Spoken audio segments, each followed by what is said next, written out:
Anyway, thanks very much, Jane, for that introduction. I'm a big admirer of yours and also of this school's. I'm really happy to be here. And I know the kind of range of disciplines and the kind of creativity of work that comes out of this place. I love being part of the Confluence lecture series, because oftentimes I kind of look around at what I'm doing and I see it more of like as a mashup. But the idea of confluence of being sort of converging in some sort of greater thesis, I think, is really exciting. And so it's what I thought I'd do today is to talk a little bit more, I guess, kind of informally, that's how I am, I guess, about the range of stuff that I'm doing, the mashup, if you will, the confluence, we hope. And just to show you a bit of some of the projects, some of the projects in the office, some of these reports and other publications I've been working on, and also some of the studio work, just to give you a sense of kind of what I'm trying to do, I guess. But I like starting lectures with this image because, it appeared in the Science Times, an article by Andy Revkin in 2002. And for me, it was this kind of moment, at least, when, as I was starting out at Columbia as an assistant professor, of kind of saying, okay, I'm not just going to try to be like a good landscape architect. I have to rethink what it is that I'm doing here relative to kind of current conditions. And I would think, this idea of kind of being a landscape architect in the Anthropocene era or in the era of the engineered globe requires, to some degree, clearly a sort of sharpening of the traditional skills of landscape architecture, but also, I think, of acting and conceptualizing things differently. So this is basically, I think, something that kind of helped focus me in that direction and sort of set me on the way towards exploring that, and that's really what this lecture is about. So, I mean, probably like many of you, I look at this article about global climate change and the idea of the globe as being engineered, and I think, okay, well, so what does that mean for me, or what does that mean really? So this is a kind of a mashup of a graph, but what I was trying to show here is really this idea of like, all right, well, what is the time schedule? So if you are here somewhere in, 2009, 2010, and if you start to even if you start to kind of look at the graphs, and that's really sort of what I guess I ended up thinking about. What am I working on? I'm really kind of working on these graphs. And let me see if I can use the pointer here. Basically, the idea is, if you sort of look at this one on urban population at the top, and again, it's not total population, but it's urban population. And then you can kind of look at the idea of well, I guess the phenomena of species loss. For me, those are the two things that I'm the most interested in, because I think the curves of those graphs can certainly affect one another. One could imagine, as the world urbanizes, that there could be a more interesting or coherent relationship between city and countryside that would also allow species and biodiversity to thrive. So that's really where I'm kind of trying to work, is that the intersection of these two things, urbanism and sort of biodiversity and habitat. And so, I mean, I guess another thing is I have a toddler at home, so of course I'm thinking, okay, well, what's my lifetime? What's her lifetime? But one of the things we also found out was that by reading just a number of sources, but it seems like these graphs kind of hit a sort of, crisis point somewhere around 2050, losing 2 degrees. So for me, it's also this notion of, okay, so let's kind of do this now, right? Or let's start to try to think about things differently or do things in a new way now. So it is this interesting kind of turning point. It's certainly, a tipping point for, species loss, but also a tipping point in terms of urbanization. And as you probably have read, but by next year, certainly more than half the world's population are going to live in towns and cities. So that's, oftentimes this, people ask me, like, why are you a landscape architect in New York City? What does that have to do with? There's no green there. But to me, this is the kind of long answer to that question, where I really think this idea of urban landscapes and cities are really going to be the key. So hence the focus on urban landscape. So the other thing I feel like is that in all this sort of broad, discussion of sustainability or what that means. I mean, for me, it seems to be kind of important to try to at least clarify for myself the goals. So what are the goals? For me, the goals are those two lines and like working on those two lines. One is coexistence, biodiversity, the thriving of humans and animal and marine life. And then the second one, I think, is this idea of the low carbon city. So that for me is something that try to focus on. And how do we get there? And then one thing that's very clear, I think, is that in the profession of architecture, and certainly one could research the profession of architecture and the role of the individual architect, but it certainly seems like there's this new concept of collective work and collaborative work that has emerged that certainly seems to be a way of working that can help us, get us a little bit further out of the situation that we're in. So what is the methodology? So there's no real clear order to what the methodology is here, but here's basically what I'm working on. And it basically, the work on the two lines of the graph takes these forms of teaching, studios and seminars at Columbia, outreach, which is kind of my word for research, which are kind of reports and dialogue and events. We have a new Safari 7 podcast launch on the 7 line in New York City on Saturday, May 16th. And then finally, kind of just building and making projects. So those three things or methods are what I'm going to talk about today. And so, in terms of teaching, another thing I get asked is, like, why are you teaching in an architecture school without landscape architecture as a discipline? But for me, it's really interesting to kind of think about, based on, the current problems and issues that we are faced with, what are the sort of disciplinary realignments that need to happen in order to try to make change?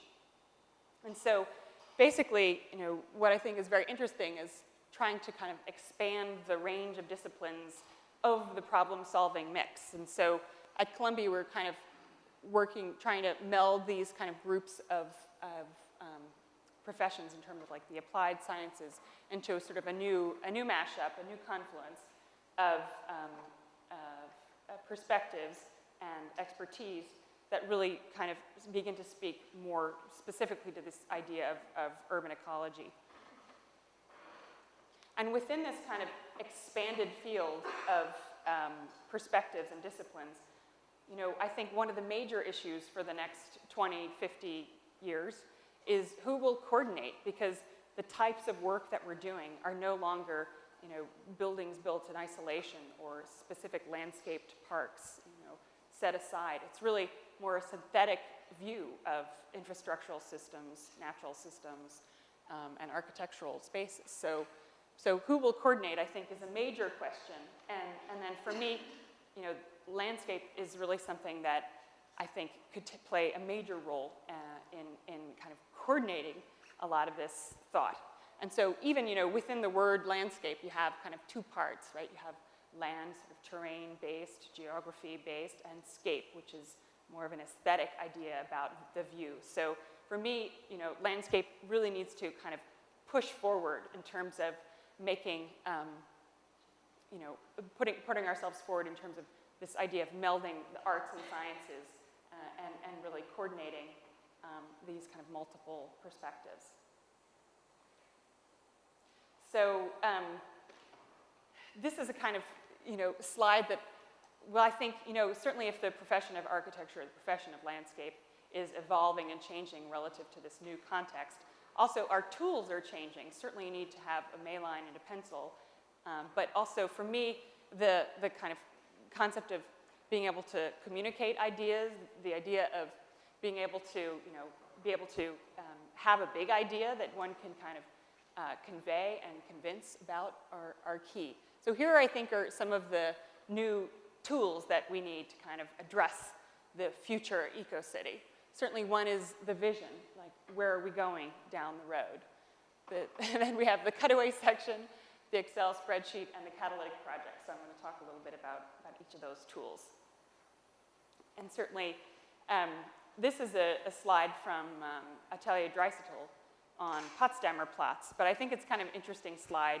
I make all my students do cutaway sections in their studios because, you know, it's something very interesting that forces the, you know, the coordination of building, landscape, and infrastructure, and forces, rather than a kind of a perspectival view, forces a mechanistic and a sort of performative view of a complete urban landscape that includes building, water, terrain, etc. And you know, the third tool, the Excel spreadsheet, came about when one of the things at Columbia that we started to do was we got a grant from the provost's office to do interdisciplinary studios. And so these studios were done jointly with the Fu School of Engineering. So these were my diagrams for that grant proposal. But what became interesting was this kind of dialogue between, you know, the supposedly, you know, more observatory nature of those in the sciences and the more applied research and testing nature of those of us in the design world. And basically, we were going to try to, you know, within these studios, and that was what Jane mentioned, the waste studio and the water studio and so on. Not only were I embedded in a kind of an engineering context where I was teaching engineering students, but I also had engineering faculty in with me. So it was both faculty and students working on kind of topics and very specific issues within New York's sort of landscape. And at the same time, as part of that studio, and here again, I really think, you know, as a kind of continuing effort from that AQF urban ecology studio sequence, what we're trying to do is actually have expand the unit of the studio to the law school, to CPAR's policy school, to actually use the idea of the studio more broadly as a format for collaboration. So, you know, I think that the concept of the studio and rethinking what the studio can do in terms of, you know, teaching this idea of integrative thinking, which is certainly what designers can bring to the table, is going to be key. So here's some images from that waste studio. This one looks really, really boring, but it was done by an engineer, and what they were doing was working with two other architects to study the concept of recycling in the Bronx. So they all three worked together, and of course, well, this was the building that they came up with, but it was fascinating to me because this group worked as a team, and basically, for me, it was a fascinating project because it became literally a physical, the building became a physical measure of the phenomena of recycling for a specific area. So our student kind of came up with the sort of programming aspects and you know, the sort of proposed kind of the layout and everything, and even got down to how many people would be employed in the Bronx as part of the Green Jobs program for that facility. So this concept of science and design and kind of in dialogue and in interaction and you know, testing hypotheses in real space, I think is something that's incredibly interesting and is part of this sort of future. This is another group of students who worked with the hydrologist, Phil Simmons, and we're calculating wastewater treatment from a plant. So I guess in my kind of work, I've always been, I haven't focused as much on landscape urbanism, like the phenomena of the urban, but more have been focused on kind of the concept of landscape associated with infrastructure and the physical city. And so it was very interesting to me because there was a lot written about fresh kills, you know, in landscape. But at that time, I was really very, very focused on Jamaica Bay. And, you know, Fresh Kills is certainly an interesting landscape project where they're covering over a mound with a new kind of park surface. But for me, Jamaica Bay is what I'm calling the Catalytic project, which is the last of the eco-city tools, because changing Jamaica Bay, or sort of being able to influence and the landscape of Jamaica Bay is, for me, something that isn't just a one-off project where you sort of do it and you leave, but it's something that would, by definition, involve an entire community, an entire watershed, and is something that would create change at sort of the level of ideas and perception. So for me, Jamaica Bay became an incredibly interesting place to try to tackle. And how to tackle it, it's so big, I couldn't do it in my office, and I had done a studio on Floyd Bennett Field, but basically we started to work with bigger entities, and this is through my urban landscape lab of the National Parks Conservation Association and the Van Allen, to try to do a sort of a research and conference kind of discussion phase of work and research into Gateway, and then also have a second phase of that, which was this international competition. So that was the way to try to engage Gateway and engage Jamaica Bay. And I'll talk a little bit more about that. So this is just an aside, but this is also part of my publication philosophy. If we're moving from individual to collective, we also have to move in terms of ideas about publications from monographs to reports to things, and be able to kind of have work in the media in a way that sort of communicates and bridges ideas rather than being so self-referential. So this is just an image from the Gateway report, and basically, it's fascinating, as I was just at Sarah Cole's studio, and you're looking at a very, a similar sized landscape, but I think it made me think that these landscapes are in every city, But basically, Gateway is here. It was at least around 40 square miles. Well, the whole park is in a couple of different, 2 different states and 3 different boroughs. But my focus has been on Jamaica Bay here. And what's interesting, about Jamaica Bay, I think, is that it is this kind of quintessential urban landscape. I mean, it has, 331 bird species, and it's adjacent to the borough of Queens, where I live, which is the most diverse, the most languages spoken within the smallest square area of any place in the country. And so it becomes this kind of very interesting, for me, test case, like pilot case, of what is sort of potentially happening at a global scale. And that has to do with this sort of, coexistence of an incredibly vital natural system. And Jamaica Bay is one of the crucial rest or landing stops for migratory birds. It's the nursery for our fish population, and so on. It's a salt marsh that is incredibly, or at least was incredibly diverse and abundant.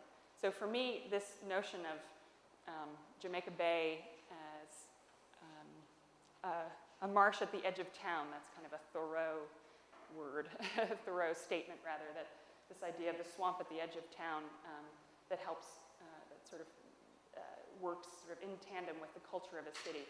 To me, Jamaica Bay is New York's swamp at the edge of town. But basically what this research report and book was trying to do was just recontextualize the place.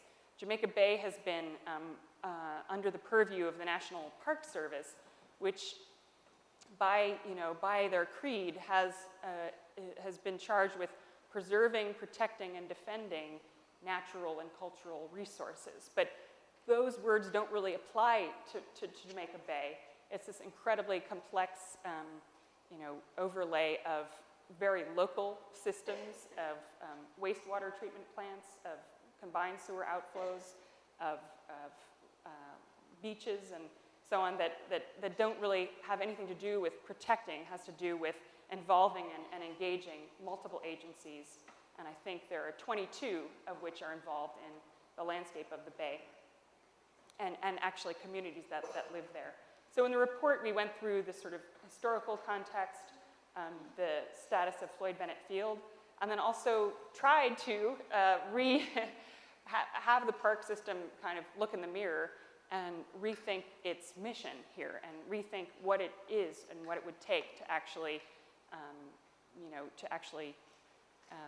I guess, keep Jamaica Bay as a viable ecosystem and cultural landscape. So, because when you look at the sort of landscapes that the National Park Service is used to preserving and protecting and defending, that they look a lot, they look a lot more picturesque. They're further away from settlement and so on. So for me, it became a very fascinating way to also try to engage policy at a more national level. So what's happening here? Why do we care? Well, certainly one of the very interesting things is that because of the confluence of 4 water treatment plants, which are dumping fresh water into the bay, which is seen as a pollutant actually in a salt water system, because of all the CSOs, because of the bulkheading of the bay when Belt Parkway is put in. Basically, this thing is in a box and it's sinking, and the sea level is rising. So this images on the left show the extent of salt marsh loss. And basically, the projections are that what remains of the salt marsh in this interior piece will be gone by 2012, which is right around the corner. So I started to look into the history of this place and started to think about this idea of landscape and infrastructure. And for me, this is a great map to start talking about it with, because it's a map that was drawn in 1900, but it was actually a survey for a megaport project that was supposed to come in here. But I love this map because it's like, you can't even understand the poché. It's just this sort of mixture of many tones, and I think that that's really what was so interesting about Jamaica Bay. So in the research about Jamaica Bay and in studying these kind of series of transformations to it, it really became clear that Jamaica Bay, because of its muddiness, has become really this just repository for every kind of modern notion of a big centralized infrastructure in the form of Olmsted. So here's the project that earlier plan was a survey for. This was a plan which I found in the National Archives over the last year, which actually proposes to build basically the world's largest megaport. And this was approved by the federal government in 1912. So this was its fate, that it actually escaped. But for me, this is almost like not just an image from a book. It's this sort of ideology, about progress, and an ideology about infrastructure that sort of transcends rationality. And what was interesting is that also part of this channel got dug and did affect the entire chemistry of the bay, but it basically, they stopped work after a couple of months. So the mud won in that case. And so this was the aspiration at the time, this idea of making a great world harbor, which the New York Times editorialized as being, an ideal situation. Later on, that failed. They ran out of money. Every time they dredged something, the muck would come back in.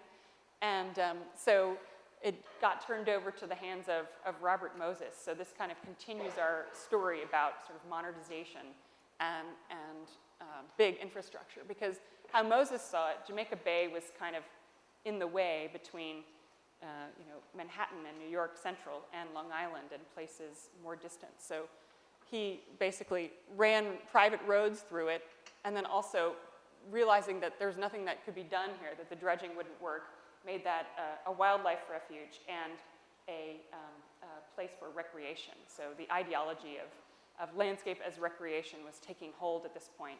So I love this image because for me it's sort of this vast moonscape of a concept of recreation, landscape as recreation, sort of just glommed onto the surface of a filled salt marsh, and with this expectation of a new community to be able to come and occupy it. But a kind of quintessential sort of Moses concept. So Jamaica Bay's also, we have steel bridges, highways, subway crossings, landfills, public housing. It's literally ringed by NYCHA public housing in this particularly sublime view, I think, and is also surrounded by 3 landfills. And so basically those multiple conditions and combined with the waste treatment plants have led to this, dying marsh condition. This is an image from the Park Service. And what was interesting, actually, was that up until 1905 or so, the marsh at Jamaica Bay was actually the de facto waste treatment plant city for the entire New York City.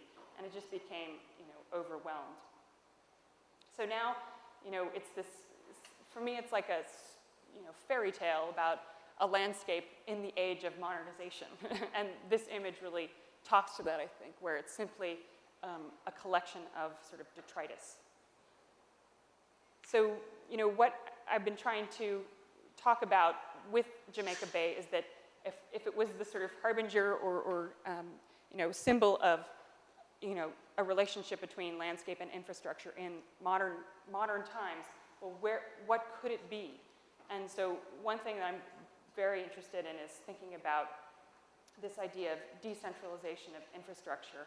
So we did this map, which I think, it isn't an answer, but it's certainly kind of a map that talks about, well, how could you think about it differently?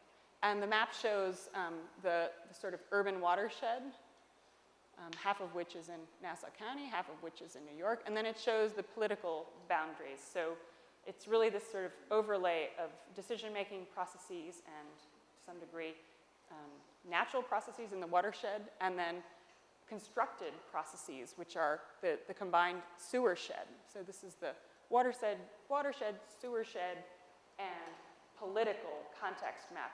And so for me, this map kind of talks about a different way of going about change at Jamaica Bay that could happen within the watershed across sort of multiple disciplines and platforms. And this was one of my students, Columbia students, who I think, for whatever reason, this image with little thought bubbles surrounding the Bay watershed really kind of gets to the ideas about where it could go.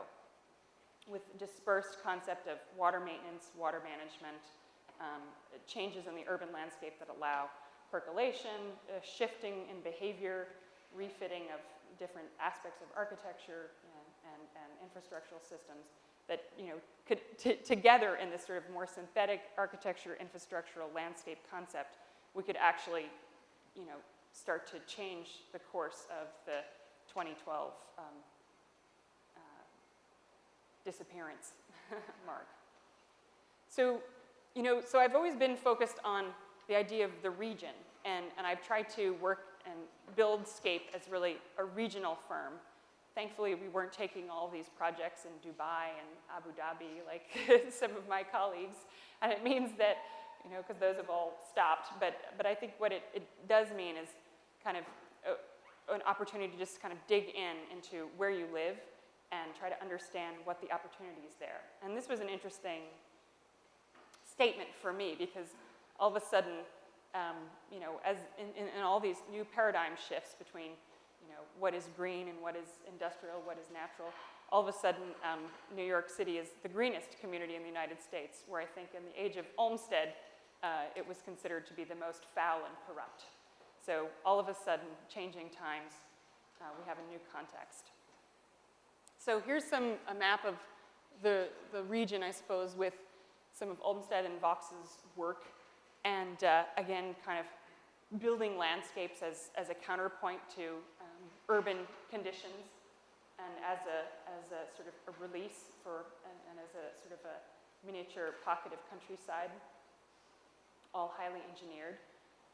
And then we go to Moses, the second, I think, major figure in New York, who's shifted outwards and who began these larger metropolitan vehicular connections, and also who brought in this ideology of recreation, playgrounds, pools, et cetera, and started to work systematically within boroughs and empty lots to bring this sort of recreational kind of concept to the working families. And now we have, what do we have? Not much. I mean, we don't have an individual. Again, we have a kind of a group. We have a thought, which is, what's Plan YC, or New York City 2030, which isn't really a plan, but it's an agenda that's about trying to, I guess, further that notion of New York as the greenest city in America. And so as part of Plan YC, certainly all the waterfronts are transformed and made public. And then what I think is interesting about it is, and in terms of our work, is it's almost this kind of retrofitting of the fabric with landscape. So that is some of the work that I'm going to show today. And so this is a sort of another credo, which is big ideas and small projects, and this idea that small projects can have a cumulative effect. So these are our projects in the New York region. We do work for basically public agencies. So my biggest client is the City of New York, Department of Design and Construction, where we have 8 live projects on the boards for DDC, and also 2 state projects, one for the state of New Jersey and one for the state of New York. So it's a different way of practicing when you're really trying to work in the public realm. It's like 20 more meetings per phase, and it's really more about, and how I've kind of thought about it is really that it's, you're making the project, but you're also engaging all these agencies in dialogue. So for me, some of the most interesting moments are actually moments of failure, moments of when you're actually meeting with 20 different agencies at once. And so that's really what the concept of SCAPE is conceptualizing the local environment and building. So I've just pulled a couple of our Plan YC projects together to talk about. And this one is called the Glen Oaks Library out in Queens. And I think what was the issue here is that this entire zone is landscape unstructured. So the program for this building was too big, and it's in a residential district. It would be 5 stories tall. So what we ended up doing was pushing the building below, so we actually carved out the entire property line, and so that we only have a 2-story building that fits within the community context. But what does that mean? Basically, it was a very interesting process where rather than kind of on this hollow sidewalk, and again, this is ground level, rather than kind of placing these sort of planters on top of this sort of artificial surface, I really negotiated with the architects, arm wrestled, I guess is really a better word, 10 inches of soil depth, 8 to 10 inches of soil depth around its perimeter. And basically, we kind of created this whole building as a planter box. So everything in this zone is basically engineered as a giant planter box. And then within that box, we're planting sort of aggressive species that can survive the environment and also thrive in lower soil depths, some of which are on your roof here, sumac. Which actually I got through Art Commission, which is very exciting. And so, this project became sort of interesting for me because it was literally this sort of experiment in, how can you do a public project that's in as much off the grid as possible. So the building also became essentially, a planter box and also this big water trough or water tank that was, that has its own kind of, engineered irrigation based on these, moving water from surface to surface. Another one of the public projects that is now in CDs that I'm very excited about is, and again, I like the hardest projects. Like, I'm not showing you our gorgeous undulating, plans at Cornell or so on and so forth, but this is like the Bronx here. So this is Zariga Avenue. The site is, the program was for an EMS station, emergency medical station with ambulances and so on. And it's right by Castle Hill houses.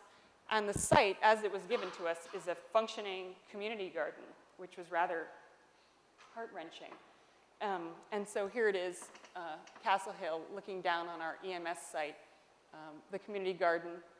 And so, the question here was, for me, like, how can this building become a positive aspect rather than something that's fenced off and that doesn't really kind of contribute to the community that it's in?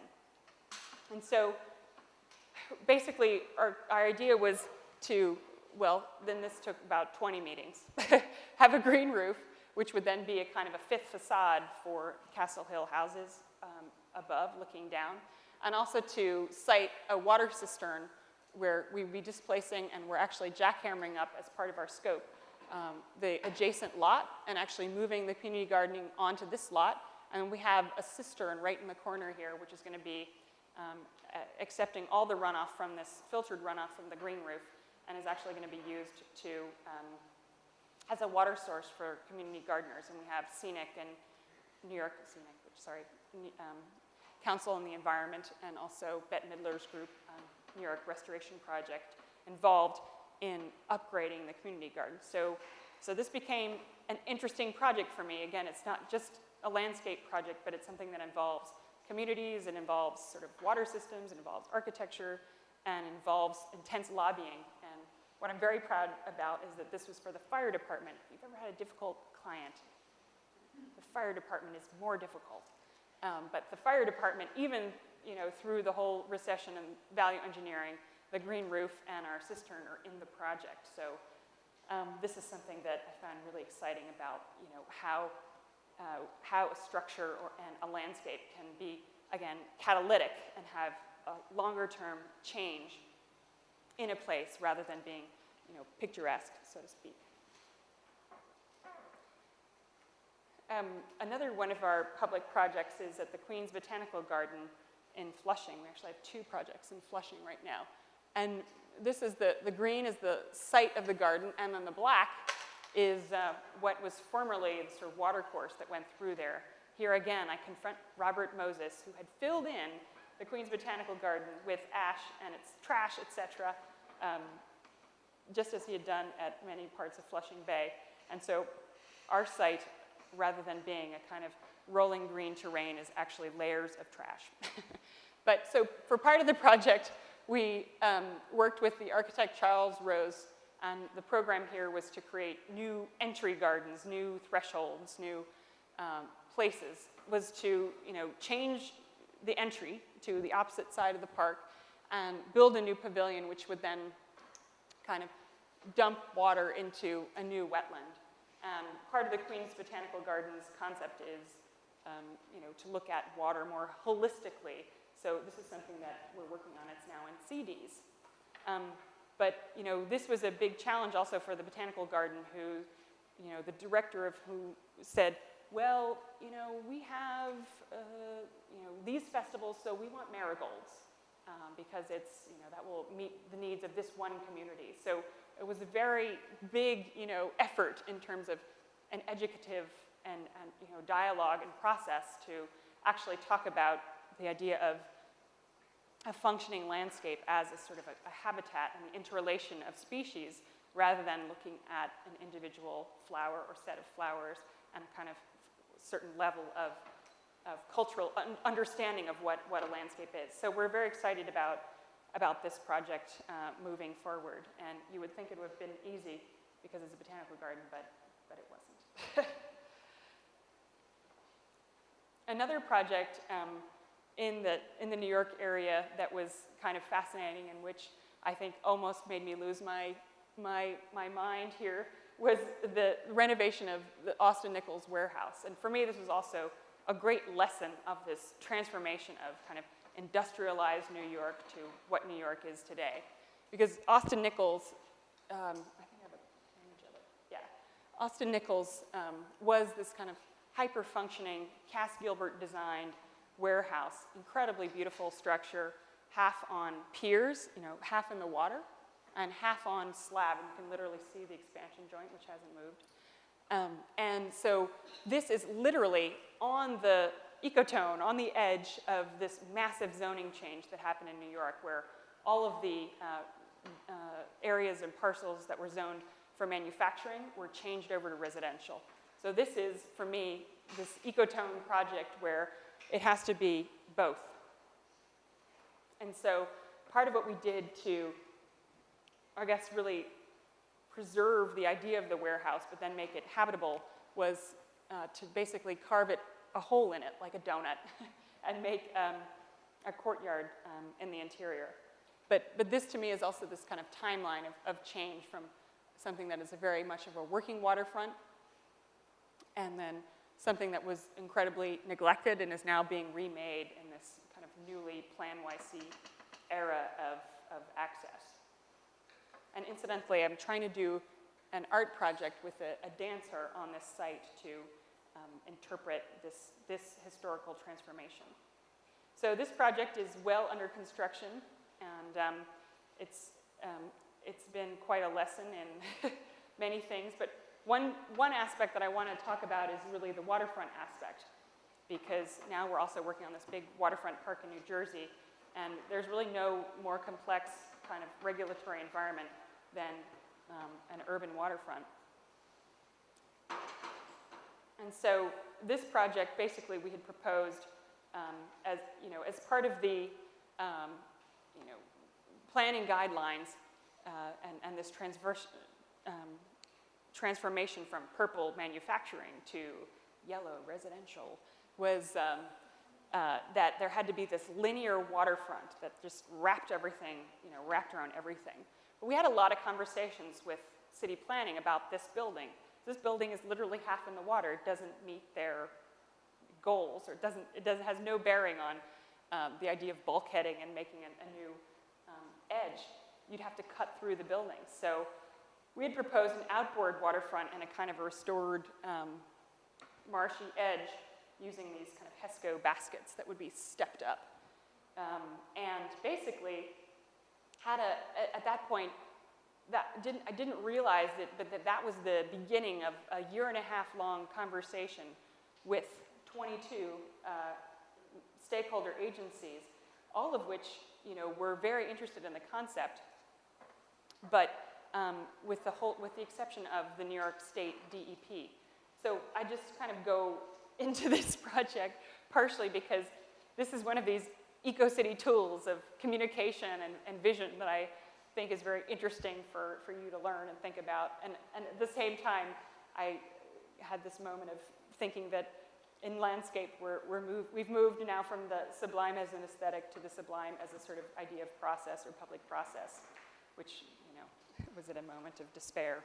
But at any rate, so these are the outside groups that we had to talk to, and these are the groups in my team. So this is just a sort of a snapshot into this idea of coordination and into the idea of communication that you may face should you choose to pursue public work. And so I talked to one of my friends at the DOT and asked about the idea of process. Like, is there process? I don't know.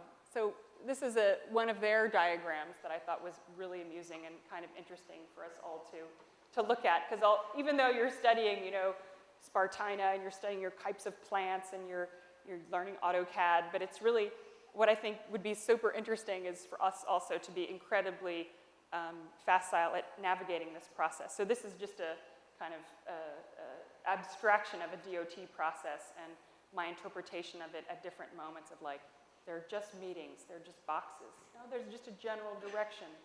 No, it's just a series of yeses and nos being denied or being approved.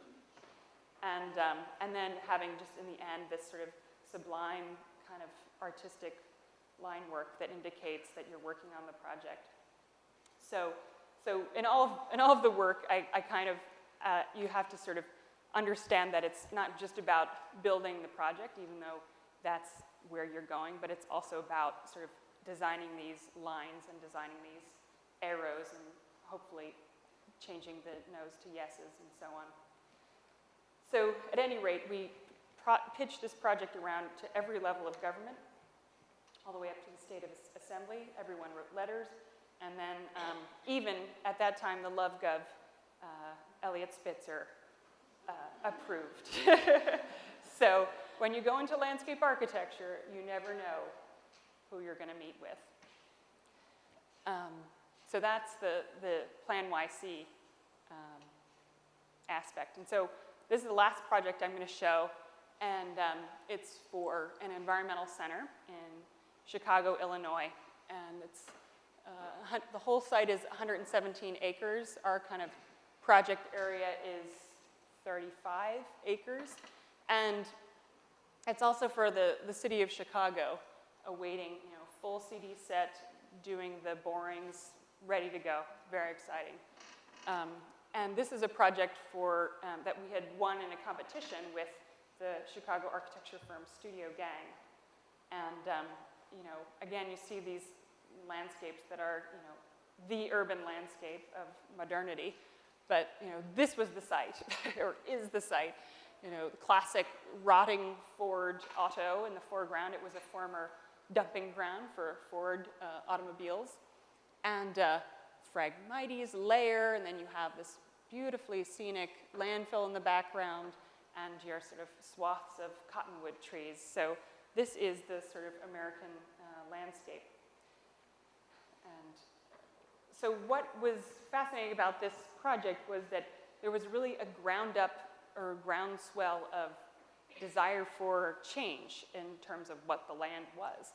This woman, Madeline Wills, had been leading, about 80, 90 years old, had been leading bird tours of the site amidst the feral dogs and mob bodies and so on, and had found basically and created this log of 23 endangered birds that were actually nesting there. So Madeline became the kind of impetus for a new program on the site, which was the Ford-Calumet Environmental Center. So these are some images from that early competition from 03, 04 that we did that also show kind of Calumet as part of this larger ecological context on the Mississippi Flyway. And basically, what I was proposing was kind of a longer-term site plan that kind of started with what was there, and actually this is the former route of the Calumet River that had been straightened for barge traffic. Started at a kind of a phytoremediation strategy in a couple of points, and then basically transformed the site over time, and then we were working with the architects to kind of integrate that transformation into the programming of the building. So that's the sort of the former river site, and then basically the other thing that was very important in this project was the idea of building and landscape and sort of mechanical systems. So one of my early ideas was to basically cull out the the cottonwoods from the zone where the former river was, and you can actually see it here as being a denser zone of tree planting, and use those cold cottonwoods in a biomass boiler that was going to power the building. And then we would kind of work this cottonwood scheme in with an afforestation strategy that involved creating different microenvironments for food and forage for new birds. And really also important was that this building was just like nested into its site. And one of the main concepts for the building, which Jeannie and Mark from Studio Gang really developed, was this idea that as a team, we didn't want the building to kill the birds that people were coming to see. So it set off this huge kind of set of research, which ended up being the design guidelines that I'll talk about in a minute.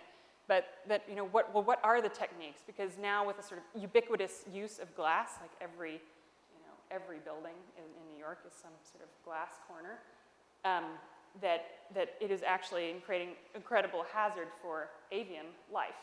So in the design of the building, they tilted the glass down and added this kind of bird screen, which was made out of reclaimed rebar. And during this time, I was a volunteer with New York City Audubon for this thing called Project Safe Flight. And what that means basically you wake up very early in the morning, and now that I have a child, I don't do it anymore, but you walk around the bases of buildings and you basically collect specimens. So it's very difficult. But basically I put up this image because, for me, this idea of bird strike is like the idea of, urban landscape or the future. It's this kind of literal collision, in this case, of a natural species and a built environment, artifice, which could be designed more intelligently, which led to this project. But anyway, I put this up because, this is a woodcock and this is a northern flicker. They're not birds that are kind of like pigeons. They're warblers, they're passerines, they're woodcocks. They're much more, endangered neotropical migrants. So as this sort of parallel track of Calumet was going, I applied with the New York City Audubon to the U.S. Fish and Wildlife Service for a grant called Making Buildings Safe for Neotropical Migrants, and we got the grant. And so I worked with the Audubon to develop these, what are bird-safe guidelines. So this is a little bit of, information overload, but basically, this is we just showed this image because it's this one very generic building in Great Neck, Queens, but this is within 8 days of Project Safe Life volunteers monitoring this building. These are the birds that were found. And if you know birds and you start to look closely, you get a little bit alarmed because they're fairly rare birds.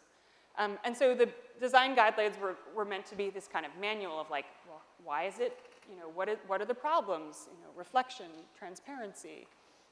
And then what are some of the solutions? So the idea was that the guidelines were geared towards building managers and architects and homeowners and written in a kind of, originally the idea was to write them in a what you can do fashion, but then as we got closer and closer to the idea of LEED, we started to almost craft them as a guideline to back into a LEED point. And I presented these at the USGBC last year, so we didn't get a point, but we're on the radar. But at any rate, the idea for the guidelines was to kind of describe the problem and look at the problem, look at the issues, look at the idea of cities as habitats, and then start to discuss problems and solutions through case studies. So that became a kind of exciting, very satisfying project. And my goal with that project would be that the guidelines would be, would not need to be anymore because it would be so ingrained into architectural practice and into the manufacturing process of glass. So what was great was then Calumet came back online and we developed the project, and I don't know if this is a good, we developed the project in more detail, and this project became really, almost like a showcase, if you will, of sustainability and like new building practices. So everything in green is kind of a eco-type, I suppose, and everything in white are this sort of eco-technologies. But our goal in the project was to kind of crash the two together. So you have, for example, in the old Calumet River site, I'd mentioned that we were going to coal the cottonwoods as fuel for the biomass boiler in the building. The other thing we realized is that you could put, because of the moist, water underground, you could actually put in earth tubes that would serve to cool the building in that same area. So that actually became this like very synthetic, systemic process of culling for the building, digging out for these earth tubes, and then the earth tubes also feeding the building, and then making this kind of series of paths on the surface, which you can see here.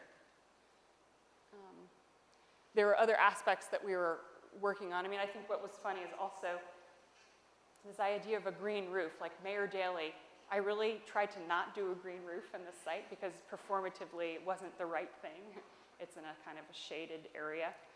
Mayor Daley wanted a green roof, so we actually had to put in a green roof in this building. But nevertheless, the project I think is very interesting, from my standpoint also about synthesizing infrastructure built and landscape systems. We also reused materials on the site. We were interpreting different phenomena of, say, geothermal on the surface by using this kind of reclaimed steel pipe. And we're also using materials not in the 500-mile radius for LEED, but actually within like a 5-mile radius. So this is a map of the sort of eco-industrial context of Calumet, and our site is here. And everything in red is where our team got building materials from. So Jeannie was using, steel from Acme, and I was getting slag, which is in the form of a kind of a slag aggregate path at the front of the building for the landscape. And here's some of my slag samples. And this is the sort of idea for the ground plane immediately in front of the building. But at any rate, it became an interesting project because it just became bigger than us. It became this kind of big, seed project or pilot project for the city of Chicago, which is hoping to outdo us as the greenest city in the world. And also became incredibly instructive as part of this kind of idea of integrative working and systems-based thinking. So I just called out from our set some of these, examples of these sort of systems-based thinking. So here's our biomass boiler, and these are done by Sachin Anand, our MEP, and the cottonwoods that will feed it, the way that we're using and reusing rainwater on the site, the way that we sort of sited the earth tubes and have kind of a path above them, so we repair the construction. These kind of scars are visible. And also where we're using geothermal in the front sort of court of the building, that will be expressed. These sort of geothermal tubes are going to be expressed in the form of a kind of just a natural steel pipe with a slit in it and a light. So you'll be able to, see this kind of, the location of these drills. So you see it here. And so, this is really the kind of way it works, the whole project working together to some degree off the grid. So I'm going to close here, and I thought I would just close with a quote from our president, who is probably, I feel like almost the real world is almost outstripping academia at this point, that things are moving so fast, that we have a kind of a president now who probably thinks bigger than we do, and so I'm really interested in kind of trying to collectively, rise to that challenge of reimagining the American landscape and kind of bringing our thinking into the next, not surely to the next generation, but into a new era. So I'll close on this image, which is an image of my student work from my carbon studio, just because, the future is in your hands as students. So thanks very much for having me.